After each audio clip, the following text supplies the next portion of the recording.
po ay sa Diyos. And ye are not your own. Malinaw po, hindi po ito sa atin. Pinahiram lang po ito ng Diyos sa atin.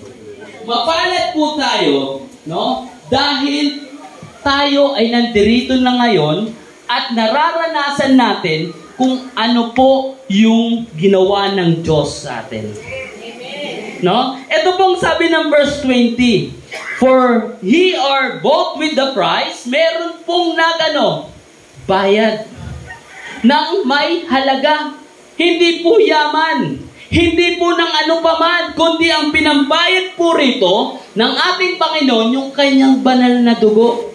Na ibinili po sa atin. Bakit po? Kasi tayo ay napapahamak sa impyerno. Merong dapat magbayad. Yung walang iba kundi tayo. Pero anong sabi ng Biblia? Ang Diyos ang nagbayad po sa atin. Bakit po? Dahil mahal tayo ng Diyos.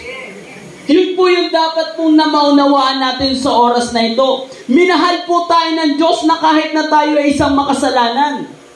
Minahal tayo ng Diyos na kahit na bat-bat tayo ng kasalanan. Pero ano sabi ng Panginoon? Dahil mahal ko ang mundong ito, ibibigay ko ang aking nag-iisang bugtong na anak ni Jesus para mapako sa krus ng Kalbaryo, para bayaran ang lahat ng kasalanan ng tao para po sa atin lahat yan. Wala, kahit ano po yung ipambayad natin, hindi po sasapat sa binigay ng Diyos. Kahit blood aid po tayo.